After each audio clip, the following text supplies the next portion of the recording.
Commençons donc par expliquer ce que c'est qu'une provision, qui en fait, on va voir, c'est une composante du passif. On va donc redéfinir ces notions-là.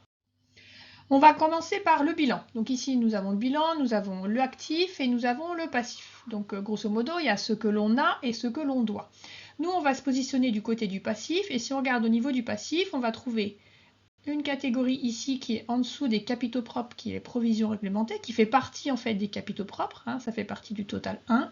Et une deuxième catégorie de provision qui elle est vraiment à part, c'est les provisions pour risques et charges, et on va commencer par définir ces notions-là. On zoome donc sur le passif, et donc sur le passif, on a les capitaux propres et les catégories provisions pour risques et charges et les dettes. Donc ici on a capitaux propres, les provisions et les dettes. Alors, de quoi s'agit-il? Donc, les capitaux propres, commençons par cette catégorie-là, dans laquelle, en particulier, on a la notion de capital, de réserve, de résultat d'exercice. Les capitaux propres correspondent, grosso modo, aux apports des propriétaires. Donc, c'est l'apport du début, et puis c'est ce qu'on garde en entreprise au fur et à mesure qu'on peut faire des bénéfices, qui reste la propriété de l'entreprise, et qui appartient, du coup, aux propriétaires. Deuxième catégorie, c'est le total 3 et le total 2. Il s'agit en fait de dettes. Mais dans ces dettes, on a deux catégories. On a les dettes certaines qu'on appelle dettes, qui sont classiquement les dettes envers les fournisseurs principalement. Et puis on a les provisions pour risques et charges, ce qui correspond en fait à des dettes probables. Attention, on parle bien de dettes probables et non pas de dettes éventuelles. Les dettes éventuelles, c'est pas du passif. C'est éventuellement, on va devoir payer. Non. Là, les dettes probables, c'est qu'on sait qu'on va avoir des dettes, mais on n'est pas certain du montant ou on n'est pas certain du moment où on va avoir à les payer. Mais on est sûr qu'on va avoir des dettes. On va donc nous intéresser à cette notion de provision pour risque des charges, c'est-à-dire aux dettes probables.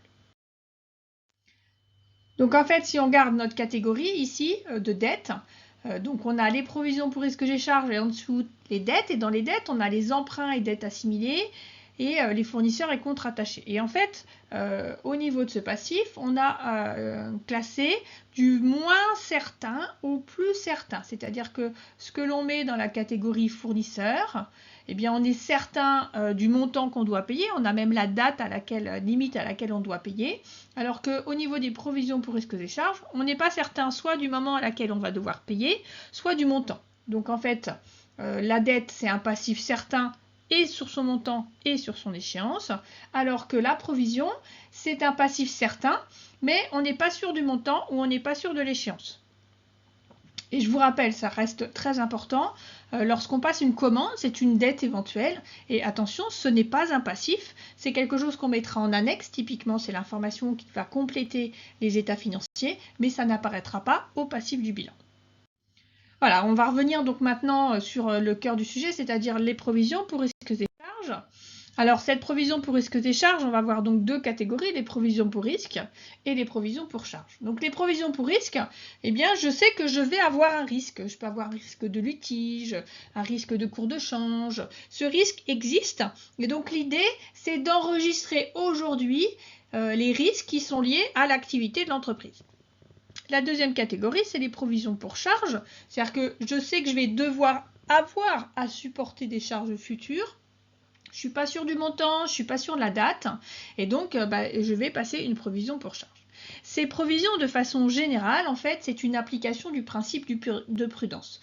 Je sais aujourd'hui que je vais avoir une charge à payer demain, ou que je vais avoir un risque de supporter une évolution de mon activité demain, et donc par principe de prudence, je vais enregistrer dans mes comptes de maintenant ce risque futur ou cette charge future. Quand est-ce qu'on va comptabiliser, et ça c'est important, quand est-ce qu'on va comptabiliser ces provisions pour risques et charges? Alors, la première chose, il faut qu'on ait une obligation à l'égard d'un tiers, c'est-à-dire qu'il faut qu'on se soit engagé. C'est pas, on n'a pas encore pris la décision et peut-être que, non. La décision a été prise, on est engagé, et donc le fait qu'on soit engagé envers un tiers fait qu'en même temps, on a une probabilité raisonnable du fait que cet engagement donne lieu à une sortie de ressources. Ça va nous coûter de l'argent, grosso modo. Et donc, à partir du moment où on est engagé envers un tiers à une dépense future ou à typiquement une charge future, eh bien, on va devoir comptabiliser cette provision pour risques et charges. Alors cette provision pour risque des charges, elle n'est pas une existence infinie. À un moment donné, elle n'aura plus raison d'être. Et donc on va voir qu'il va falloir dans certains cas annuler ces provisions, c'est-à-dire les reprendre. C'est comme la notion de dépréciation, hein, on dote, on augmente, on reprend, on annule. Et donc ces provisions, lorsqu'elles seront devenues sans objet, il va falloir qu'on les annule, qu'on les reprenne. Alors dans quel cas est-ce que ça va arriver? Alors premier cas, j'avais prévu une charge, mais sauf que là c'est bon, j'ai la facture, donc la charge elle est devenue effective, donc j'ai plus de raison d'être de ma provision qui était là pour anticiper une charge future. Là la charge est réelle, donc je constate la charge avec ma facture, mais il faut que j'annule la provision qui était liée à cette charge future. Et puis deuxième chose, eh bien j'ai un nouvel événement, il y a une modification du contexte qui fait que j'ai plus cette obligation. Hein, par exemple, je devais payer quelqu'un et puis j'étais en conflit et puis il y a une décision de justice qui dit non, j'ai plus besoin de payer, ou oui, je dois payer. Dans ce cas-là, encore une fois, j'ai plus d'obligation, je vais soit payer, soit ne plus avoir à payer, mais cette obligation à l'égard du tiers disparaissant, la raison d'être de la provision disparaît, donc je dois reprendre cette provision. Alors concrètement, si vous prenez votre plan de compte, en fait, on a plein de catégories de provisions pour risque qui servent à couvrir un risque ou de provisions pour charges qui servent à couvrir des charges futures. Si on regarde un petit peu sur les provisions pour risque, on va les utiliser lorsqu'on aura des litiges, lorsqu'on donne des garanties. Vous savez, vous vendez des produits et les garanties 12 mois. Mais ça veut dire que si on vous le renvoie, ce produit défectueux, il va falloir soit le réparer, soit le remplacer, ça va vous coûter de l'argent. Donc il y a un risque d'avoir un retour. Donc c'est des provisions pour garantie données aux clients. Des provisions pour perte sur marché à terme, c'est lorsqu'en fait on achète mais on va devoir payer plus tard et en fait on fait quelque part une spéculation de l'évolution du cours du produit à notre avantage, mais il y a un risque que ça ne marche pas. Lorsque on a fait une erreur, on va dire, on n'a pas respecté forcément la loi et donc on doit payer des amendes et des pénalités, mais on ne les paiera que quand on recevra l'avis. Donc en attendant, on va provisionner ces amendes et ces pénalités. Provision pour perte de change, si je paye en dollars et que moi j'enregistre en euros, le temps que je convertisse, il peut y avoir des évolutions des cours de change. Et enfin, provision pour perte sur contrat, c'est si j'ai des contrats, souvent ce qu'on appelle des contrats à long terme. Donc si vous voulez aller voir, si vous voulez, il y a une autre vidéo sur les contrats à long terme, où j'ai négocié un contrat sur 3 ans et je pense gagner de l'argent. Finalement, il y a une évolution du contexte qui fait que finalement je vais peut-être perdre et donc je vais enregistrer une provision pour perte. Deuxième catégorie, donc les provisions pour charge. Donc dans ces provisions pour charge, on va voir qu'on en a plusieurs. On a tout ce qui est pension de retraite. Il va falloir que lorsque les gens ils partent à la retraite, je paye leur retraite, donc c'est une provision pour charge, pour pension et obligations similaires. Lorsque je fais des fusions, des acquisitions, c'est-à-dire que je restructure mon entreprise, ça va m'engager à des charges de restructuration d'entreprise. Lorsque je vais devoir payer des impôts, dès que j'ai connaissance du montant de l'impôt, je vais enregistrer ces provisions pour impôts. Si je dois renouveler des immobilisations, alors c'est un petit peu particulier, hein, on ne va pas insister dans cette vidéo sur ce cas, mais si voilà, je sais que je vais devoir renouveler des immobilisations, je vais pouvoir provisionner pour étaler. Et puis enfin, les provisions pour gros entretiens ou grandes révisions, là c'est le même principe, c'est que je sais que dans 3 ans, je vais refaire tout le ravalement, ça va me coûter très cher, je le sais aujourd'hui, donc je connais cette charge future aujourd'hui, et donc l'idée c'est d'étaler, de répartir cette charge sur plusieurs exercices, et pour ça on va passer des écritures de provisions pour gros entretiens ou grandes révisions. Alors, qu'en est-il maintenant de la comptabilisation? On rentre dans le vif du sujet, vous allez voir, c'est assez simple. Donc, l'idée, c'est qu'on reprend ce qu'on a vu en termes de dépréciation. Par exemple, on va avoir des dotations et des reprises. Donc, 3 schémas d'écriture possibles en fonction de la nature de la provision. Si cette provision a un caractère d'exploitation, c'est-à-dire qu'elle concerne le cycle d'exploitation, achat, production, vente, et qu'elle est reproductible, on utilisera le compte 6815, dotation, provision d'exploitation. Si ça concerne des produits financiers, ce sera 68-65 pour tout ce qui concerne le cycle de financement. Et puis enfin, si c'est exceptionnel, donc non reproductible, on utilisera le compte 68-75, dotation ou provision exceptionnelle. Donc à chaque fois, c'est dotation à provision en allant choisir le bon compte de provision pour risque des charges. Et puis ça, c'est des dotations. Et donc, par schéma inverse ou presque, on va avoir des écritures de reprise. Donc ici, on va retrouver, on débite cette fois-ci 15 à 78,15. On débite 15 à 78,65. Et on débite 15 à 78,75. Voilà, donc juste faire attention du coup au caractère de cette provision. Alors voici un petit exercice d'application, calculatrice, ça peut être utile, et surtout le plan de compte. Voilà cette application, donc on est comptable dans une entreprise, on a fait l'inventaire extra-comptable et on a vu quoi? On a décidé en fait que l'entreprise allait rénover son usine, la toiture de son usine en N+2, on estime à 25 000 € ses frais de rénovation et on a décidé de provisionner ces frais d'un tiers. En fait, on va l'étaler sur 3 ans, N+1, N+2. La salariée Julie est en litige avec l'entreprise pour licenciement abusif et on pense qu'on est en tort et on estime le risque d'indemnité à verser de l'ordre de 135 000 €. Et enfin, on a un inventaire, l'année d'avant, on avait une provision pour amende fiscale, on vient de la payer. Donc je vous demande de passer les écritures d'inventaire nécessaires dans ces 3 cas de figure. Donc premier cas de figure, je vais prendre en compte la rénovation de la toiture à venir. Donc je vais passer une provision pour gros entretien. Donc j'ai une dotation aux provisions à une provision, c'est un caractère d'exploitation, pour un tiers de la rénovation de la toiture. Donc 25 000 divisé par 3, ça fait 8 333,33. Ensuite, deuxième cas de figure, je prends en compte l'indemnité licenciement abusif. Donc ici, j'ai un compte de provision pour licenciement, pour litige, pardon. Donc je débite encore une fois une dotation provision pour litige, pour le montant du litige estimé, c'est-à-dire 135 000 €. Et enfin, il faut que j'annule en fait ma provision pour amende que j'avais passée puisque j'avais un risque de payer une amende. Maintenant, j'ai payé mon amende, il n'y a plus de risque, donc il n'y a plus de raison qu'il y ait une provision.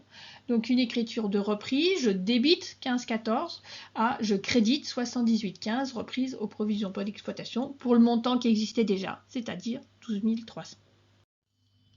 Alors on rajoute une petite notion, donc on a vu les provisions pour risque des charges, maintenant on va voir les provisions réglementées et on va voir en fait que ce ne sont pas des provisions. Alors ces provisions réglementées, donc j'ai dit ce ne sont pas des provisions, mais alors du coup qu'est-ce que c'est? Alors c'est du passif, mais qui résulte de décisions fiscales. C'est en fait des aides fiscales. L'objectif lorsqu'on passe une provision, c'est qu'on va réduire le résultat. Hein, on va constater une dotation aux provisions, donc on va constater une charge. Et donc l'objectif de ces provisions réglementées est uniquement de prendre en compte des différences entre le droit fiscal et le droit comptable. Or, en France, on a ce qu'on appelle un alignement entre la fiscalité et la comptabilité. Et contrairement à ce qu'on pourrait croire, ce n'est pas la comptabilité qui s'aligne sur la fiscalité, c'est en fait un alignement du droit fiscal sur le droit comptable. Ça veut dire quoi? Ça veut dire que le droit comptable fixe ses règles et le droit fiscal part des règles de la comptabilité et va les modifier légèrement. Mais le point de départ, c'est les règles comptables. Et le fisc dit: j'accepte votre résultat comptable, on va le modifier un petit peu, mais s'il y a une charge qui n'est pas en comptabilité, vous ne pourrez pas l'avoir en fiscalité. Et donc si le fisc laisse la possibilité d'avoir des charges un peu plus importantes et qu'elles ne sont pas enregistrées en comptabilité, eh bien on ne pourra pas en bénéficier. Donc en fait, ces provisions réglementées, c'est une technique comptable fiscale, comme vous voulez, qui va permettre d'augmenter les charges comptables pour une partie fiscale, pour une raison fiscale. Donc ce n'est pas vraiment une provision. Hein. La comptabilisation, elle est par contre assez simple, ça s'appelle provision, donc le schéma d'écriture c'est comme celui qu'on vient de voir sur les provisions pour risque des charges. On va passer soit une écriture de dotation, soit une écriture de reprise, mais alors attention, cette fois-ci c'est forcément un caractère exceptionnel, hein, ça n'a rien de lié à l'activité de l'entreprise, c'est purement fiscal. Et donc cette écriture de dotation de reprise, elle est avec les comptes de provision réglementée, c'est les comptes 140, il y en a plusieurs, de provision réglementée, et ça nous donne soit deux schémas d'écriture, soit une dotation en débit à une provision réglementée au crédit, soit une provision réglementée au débit et une reprise au crédit. Après, ce qu'on va voir, c'est les différents types de provisions réglementées qui existent. Alors, quel type de provision réglementée? Si vous prenez votre plan de compte, vous allez voir qu'il y en a, on va jusqu'à 148, hein, on commence à 142, Pourquoi pas 141, je ne sais pas, mais bon. Et on a ce qu'on appelle vraiment les provisions réglementées. Hein, si vous regardez les intitulés, ça commence par provisions réglementées. Et puis, on a ce qui est apparenté aux provisions réglementées. Alors, dans les provisions réglementées, même si dans le plan de compte, on en a un certain nombre, en fait, comme ça dépend de la réglementation fiscale, eh bien, la réglementation fiscale aujourd'hui fait qu'il n'existe plus que deux écritures de dotation aux provisions réglementées fiscales qu'on va pouvoir passer, soit la provision pour hausse des prix. Donc en fait, c'est s'il y a une augmentation sur les 2 dernières années de la valeur du stock de plus de 10%, on va pouvoir passer une provision d'une fraction du coût de cette reconstitution du stock, sachant qu'on va passer une dotation et puis on sera obligé de reprendre 6 ans après. Hein, donc c'est plutôt un décalage de trésorerie et de façon générale, ça reste ça. Donc ça, c'est la provision pour hausse des prix, on ne rentrera pas dans le détail. Et la deuxième provision réglementée qui existe encore à l'heure actuelle, c'est la provision pour prêt d'installation à d'anciens salariés. On dit aussi provision pour essaimage. Vous avez des salariés qui ont envie de créer leur entreprise et donc vous allez les soutenir en disant cet salarié, en fait, il va aussi faire la promotion de mon entreprise et moi, ça va peut-être me permettre de développer de nouveaux marchés. Et donc, vous allez aider ce salarié à monter sa propre entreprise, soit en lui prêtant des locaux, soit en finançant une partie de son capital. Et donc, dans ce cas-là, vous aurez le droit de provisionner soit 50% des prêts que vous lui faites, soit 75% du capital que vous avez souscrit. Mais au bout de 5 ans, il faudra encore une fois reprendre cette provision par tiers, donc sur 3 ans. Voilà, donc ça, c'est des provisions réglementées. On voit un petit peu dans l'explication que je vous donne, la touche fiscale avec une précision sur le montant du calcul, la règle de dotation, la règle de reprise. Hein, mais alors, par contre, on a des entreprises qui, par exemple, ont utilisé cette notion de provision il y a 4-5 ans sur d'autres provisions, type provision pour évaluation, provision pour fluctuation de cours. Et même si ça n'existe plus aujourd'hui, ces provisions, elles vivent et éventuellement, on peut les reprendre. Donc, elles peuvent apparaître quand même dans des états financiers. Après, à côté de cette notion de provision réglementée, à proprement parler, on a des provisions apparentées réglementées, et c'est une catégorie en particulier qui existe, qui est très importante, qui s'appelle l'amortissement dérogatoire. Alors, je vous ai dit, les provisions réglementées, ce n'est pas des provisions. Là, je vous dis, dans la catégorie provision réglementée, il y a de l'amortissement, mais en fait, je vais vous dire que cet amortissement, ce n'est pas un amortissement non plus. On reste sur le principe d'une provision réglementée qui est de dire je vais comptabiliser une charge qui n'a comme justification que la fiscalité. Et donc un amortissement dérogatoire, c'est si vous avez un amortissement comptable qui est de 1000 par exemple, et fiscalement on vous dit vous avez le droit de passer 1200, eh bien il y a un surplus de 200 entre le fiscal et le comptable, et ce surplus on va le passer en un amortissement dérogatoire. Cette vidéo est donc terminée, on a donc vu les provisions pour risques et charges et rapidement les provisions réglementées. Ce qui est important, c'est d'être capable d'analyser la situation et de passer les bonnes écritures comptables avec les bons montants. Bon courage à tous et n'hésitez pas à vous abonner et à cliquer sur j'aime si vous avez aimé la vidéo. À bientôt sur les régularisations de fin d'exercice.